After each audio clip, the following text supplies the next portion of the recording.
Question 71. A nurse assigned to care for a post-operative male client who has diabetes mellitus. During the assessment interview, the client reports that he is impotent and says that he is concerned about its effect on his marriage. In planning this client's care, the most appropriate intervention would be to A. Encourage the client to ask questions about his personal sexuality. B. Provide time for privacy. C. Provide support for the spouse or significant other. D. Suggest referral to a sex counselor or other appropriate professional.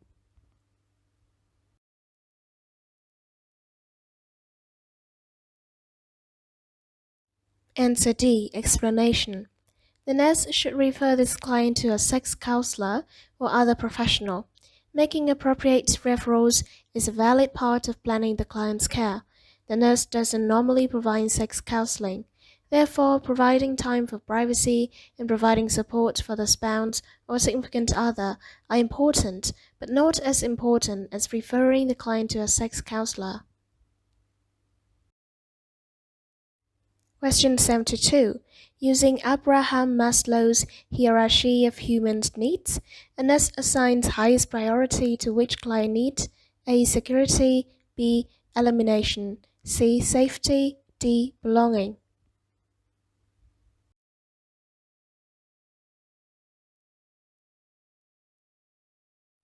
Answer B. Explanation. According to Maslow, elimination is the first level of physiological need and therefore takes priority over all other needs. Security and safety are second-level needs. Belonging is a third-level need. Second and third-level needs can be met only after client's first-level needs have been satisfied. Question 73.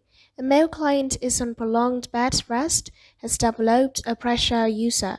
The wound shows no signs of healing even though the client has received skin care and has been turned every 2 hours.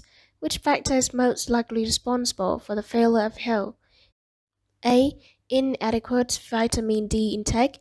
B. Inadequate protein intake. C. Inadequate messaging of the affected area. D. Low calcium level.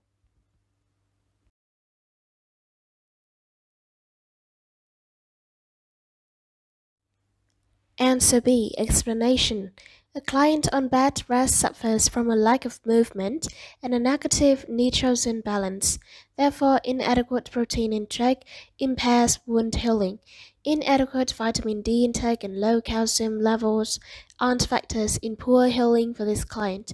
A pressure ulcer should never be messaged. Question 74.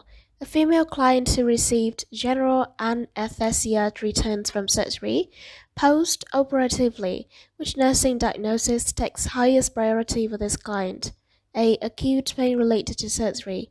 B. Deficient fluid volume related to blood and fluid loss from surgery.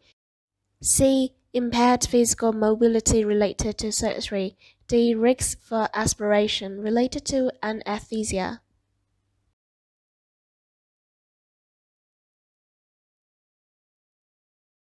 Answer D. Explanation.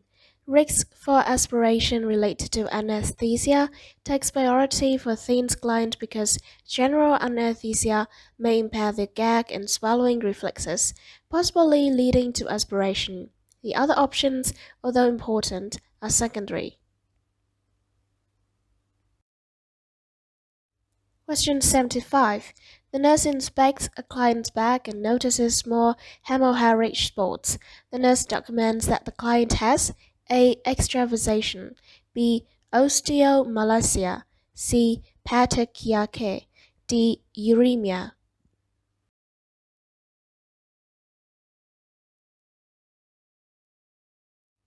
Answer C. Explanation. Petechia is a small hemorrhagic spots. Extravasation is the leakage of fluid in the interstitial space. Osteomalacia is the softening of bone tissue.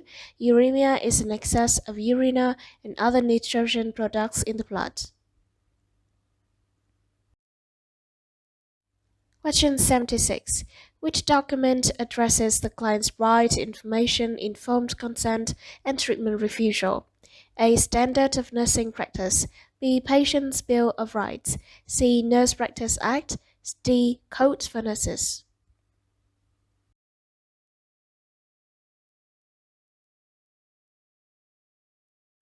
Answer B. Explanation. The Patient's Bill of Rights addresses the client's right to information, informed consent, timely responses to requests for services, and treatment refusal. A legal document, it serves as a guideline for the nurse decision-making. Standards of Nursing Practice, the Nurse Practice Act, and the Code for Nurses contain nursing practice parameters and primarily describe the use of nursing process in providing care. Question 77. If a blood pressure cuff is too small for client, blood pressure readings taken with such a cuff may be to which of the following? A. Fail to show changes in blood pressure. B. Produce a false high measurement. C. Cause sciatic nerve damage. D. Produce a false low measurement.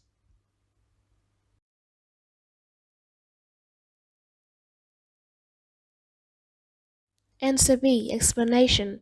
Using an undersized blood pressure cuff produces a falsely elevated blood pressure because the cuff can't record brachial artery measurements unless it's excessively inflated. The sciatic nerve wouldn't be damaged by hyperinflation of the blood pressure cuff because the sciatic nerve is located in the lower extremity. Question 78. Nurse Alicia has been teaching a client about a high-protein diet. The teaching is successful if the client identifies which meal as high in protein. A. Baked beans, hamburger, and milk. B. Spaghetti with cream sauce, broccoli, and tea. C. Bouillon, spinach, and soda. D. Chicken cutlet, spinach, and soda.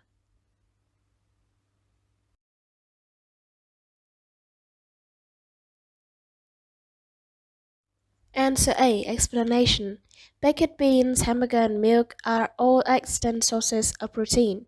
The spaghetti broccoli tea choice is high in carbohydrates. The bouillon spinach soda choice provides liquid and sodium as well as some iron, vitamins, and carbohydrates. Chicken provides protein, but the chicken spinach soda combination provides less protein than the baked beans hamburger meal selection.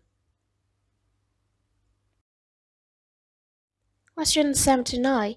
A male client is admitted to the hospital with blunt chest trauma after a motor vehicle accident. The first nursing priority for this client would be to A.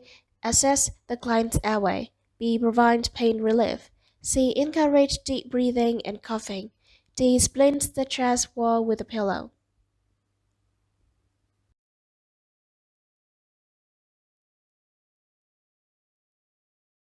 Answer A. Explanation. The first priority is to evaluate airway patency before assessing for signs of obstruction, sternal resection, stridor, or wheezing. Airway management is always the nurse's first priority. Pain management and splinting are important for the client's comfort, but would come after airway assessment. Coughing and deep breathing may be contraindicated if the client has internal bleeding and other injuries. Question 80. A newly hired charge nurse assesses the staff nurses as competent individually but ineffective and non-productive as a team. In addressing a concern, the charge nurse should understand that the user reason for such a situation is A. Unhappiness about the charge in leadership. B. Unexpected feeling and emotions among the staff. C. Fatigue from overwork and understaffing. D. Failure to incorporate staff in decision making.